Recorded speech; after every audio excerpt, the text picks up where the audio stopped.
नमस्कार बच्चों। आज हम कक्षा 8 के लिए सप्तमः पाठ 7वां पाठ पढ़ने जा रहे हैं, जिसका नाम है सफलम तस्य जीवितम। उसका जीवन सफल है। इस पाठ में आपको श्लोक दिए गए हैं। पहला श्लोक है वाणी रसवती यस्य यस्य श्रमवती क्रिया लक्ष्मी ही दानवती यस्य सफलम तस्य जीवितम। वाणी रसवती यस्य, यस्य यानी जिसकी, जिसकी वाणी, वाणी अर्थात जिसकी बातें, जिसकी वाणी मधुर है। रसवती का मतलब है मधुर, यानी कि जो मीठा बोलता है। जिसकी वाणी रसवती है अर्थात जिसकी वाणी मधुर है। यस्य श्रमवती क्रिया, जिसकी क्रिया श्रम से युक्त है, मेहनत से युक्त है, अर्थात जो अपने सभी कार्य मेहनत से परिश्रम पूर्वक करता है।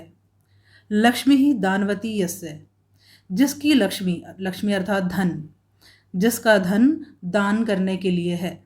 सफलम तस्य जीवितम, उसका जीवन सफल है।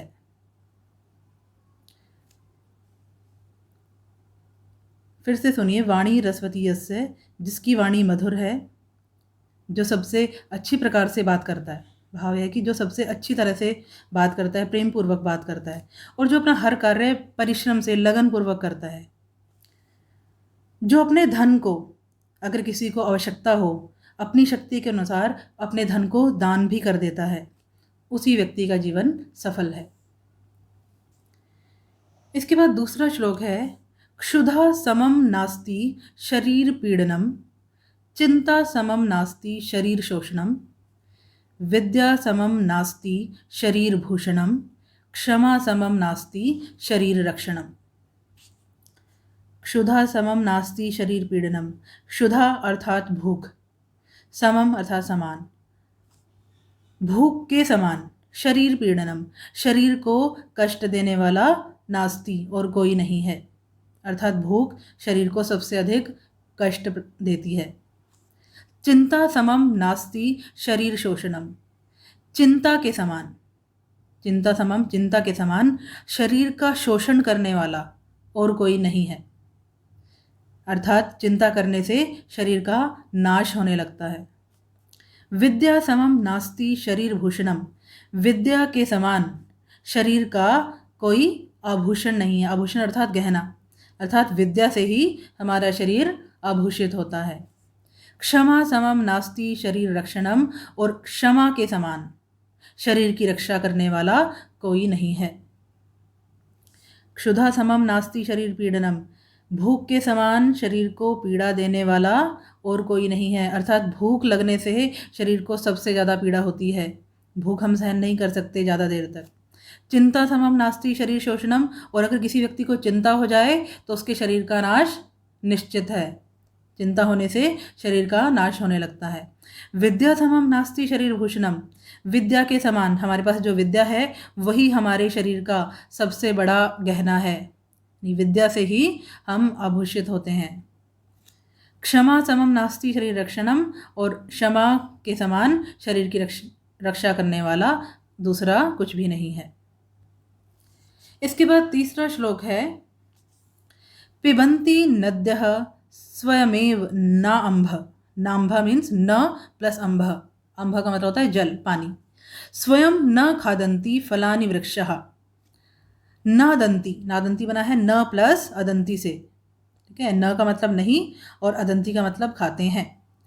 नादंती सस्यम खलु वारिवाः परोपकाराय सतां विभूत्यः, पिबन्ति नद्यः स्वयमेव न अम्भ।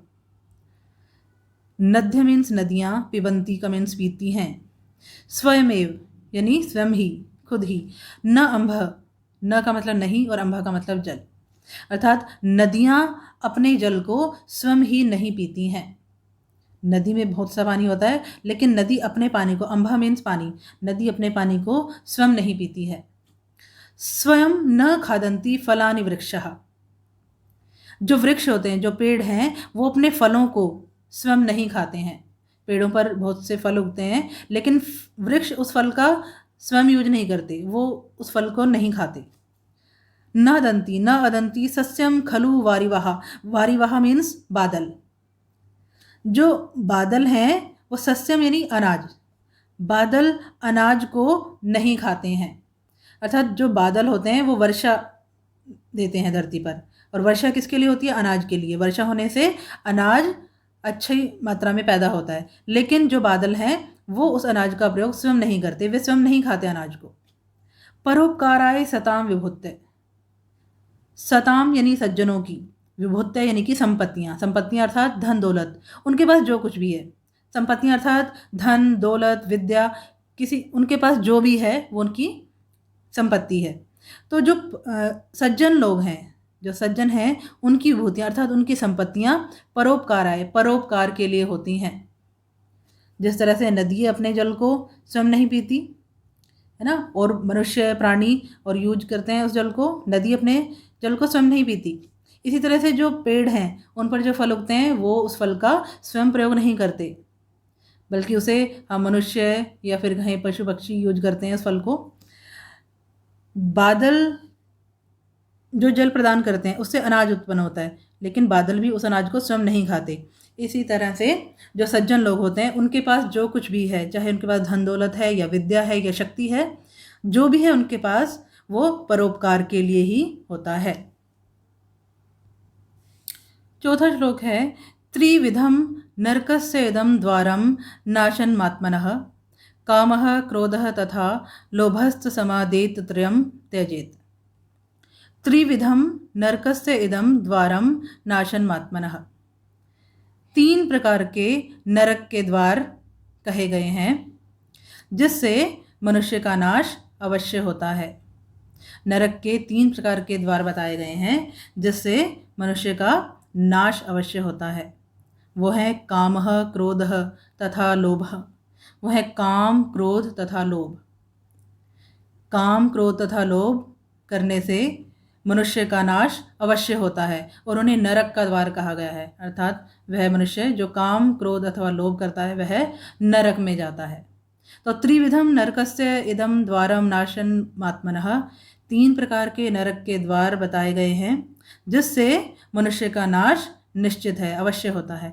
कामः क्रोधः तथा लोभस्त समादेत त्रयं त्यजेत। काम क्रोध तथा लोभ, इसलिए मनुष्य को अपने कल्याण करने के लिए इन तीनों को, काम क्रोध तथा लोभ को त्याग देना चाहिए, उन्हें छोड़ देना चाहिए, क्योंकि काम क्रोध तथा लोभ करने से मनुष्य पतन की ओर चला जाता है, उसका नाश निश्चित हो जाता है। इसके बाद 5वां श्लोक है, येषाम न विद्या न तपो न दानम ज्ञानम न शीलम न गुणो न धर्मः ते मर्त्यलोके भुवि भारभूतः मनुष्य रूपेण मृगः चरन्ति। येषाम न विद्या न तपो न दानम, येषाम जिसके पास न विद्या है, न तप है, न दान है, ज्ञानम न शीलम न गुणो न धर्म, ना तो उसके पास ज्ञान है, ना उसके पास शील स्वभाव है, ना उसके पास अच्छा स्वभाव है, न गुणो न धर्म, ना ही उसमें कोई गुण है और ना ही वो धर्म पर चल रहा है, धर्म के मार्ग पर चल रहा है।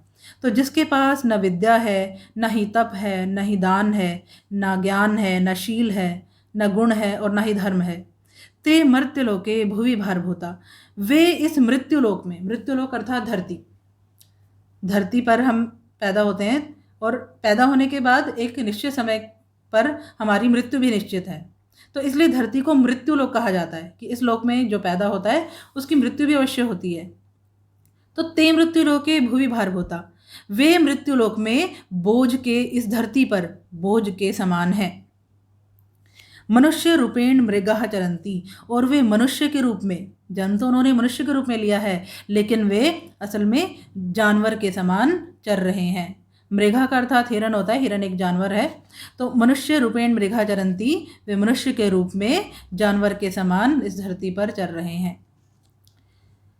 येषाम न विद्या न तपो न दानम ज्ञानम न शीलम न गुणो न धर्मः, ये जो गुण है, जिसके पास ना ही विद्या रूपी गुण है, न तप किया उसने, न दान, न ज्ञान, न उसके पास अच्छा स्वभाव है, ना ही गुण है और ना ही वो धर्म है उसके पास, ना ही वो धर्म के मार्ग पर चल रहा है, तो ऐसे मनुष्य इस धरती पर बोझ के समान है, वो इस धरती पर भार हैं। मनुष्य रूपेण मृगः चरन्ति, और वे मनुष्य के रूप में जानवर इस धरती पर चल रहे हैं। तो ये हमने आज लेसन नंबर 7 का अनुवाद समझा, श्लोक समझे। उम्मीद है आप लोगों को अच्छी तरह से समझ में आए होंगे। तो नेक्स्ट वीडियो तक के लिए नमस्कार।